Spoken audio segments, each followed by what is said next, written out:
bagian-bagian kecil yang lebih mudah dikerjakan dan diselesaikan. Oke, decomposition dia adalah memecahkan masalah besar menjadi bagian-bagian yang lebih kecil. Supaya apa? Supaya teratur, supaya masalahnya bisa selesai dengan tepat. Jadi nggak acak-acakan polanya. Nah, terus yang bawahnya dengan menggunakan teknik decomposition kita bisa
Enggak kan? Pasti ada langkah-langkahnya kan?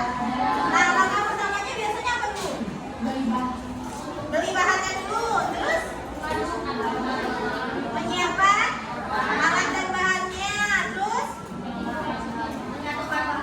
ya dibuat dulu telurnya, terigunya dimasukin ke mixer, terus diaduk dulu, nanti dikasih warna dulu, baru nanti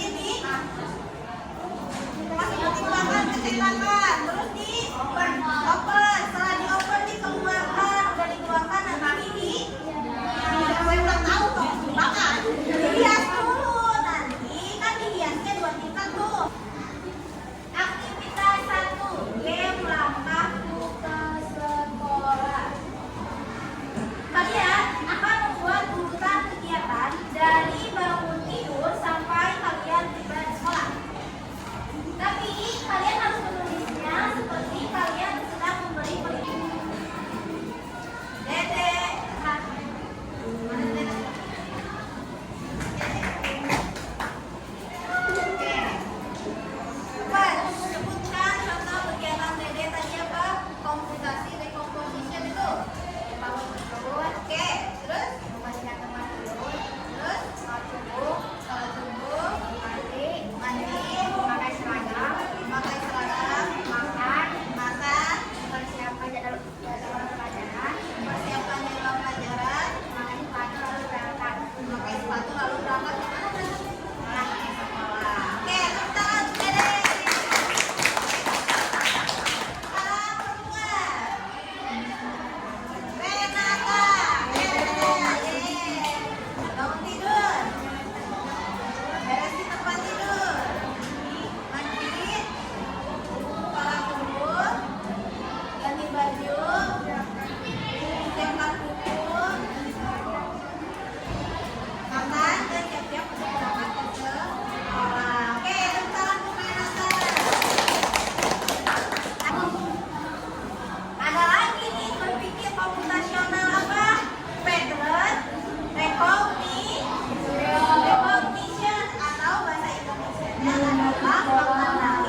Bawahnya. Yang kedua, yang jendela.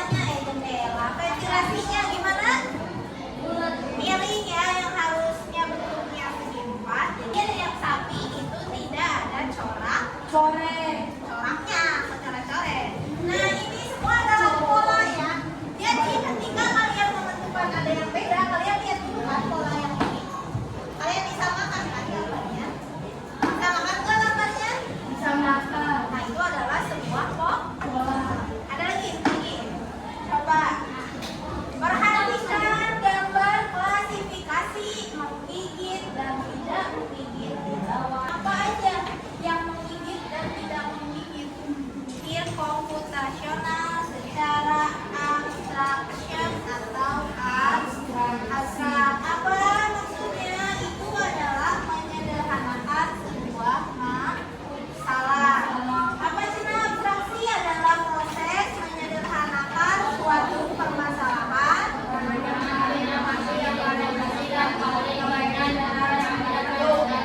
mengambil informasi yang paling penting dan mengabaikan detail yang tidak perlu. Jadi berpikir komputasional secara abstrak itu berpikir secara intinya saja, tidak perlu detail. Ya. Yang satu, ada inti permasalahan bukan tenggelam dalam hal kecil. Pada inti permasalahan tidak tenggelam atau bukan tenggelam dalam hal-hal kecil. Yang kedua, aktivitas ketiga, buku harian suasana kota. Lihat contoh kasusnya. Kalian ditantang untuk menulis suatu catatan harian atau diari singkat selama satu paragraf tentang suasana kota saat pembinaan sekolah. Jadi kalian ingat gimana ketika kalian di jalan, suasananya, hawanya, apa aja deskripsikannya, suasananya, suaranya, warnanya, dan perasaan kalian, tanpa harus menyebutkan kendaraan atau nama toko. Ini tuh supaya apa? Kalian latihan apa? Bisa menghidupkan suasana dengan kata-kata, bukan hanya menceritakan apa yang kalian lihat. Suasananya dingin, adem, dan ramai sekali. Suaranya agak berisik soalnya banyak motor dan mobil yang lewat jadi agak berisik. Ada warna biru dan kuning dan putih. Perasaan aku sangat tidak enak soalnya dingin sekali. Tepuk tangan untuk ketika kalian menggambar rumah, apakah kalian menggambarnya berbatu bata? Enggak kan? Tapi langsung gimana? Langsung ngebut. Apakah yang ini sudah kalian bikin rumah? Udah. Jadi apa intinya? Jadi yang dilihat itu apa intinya? Kayak saja tidak perlu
digital. Literasi digital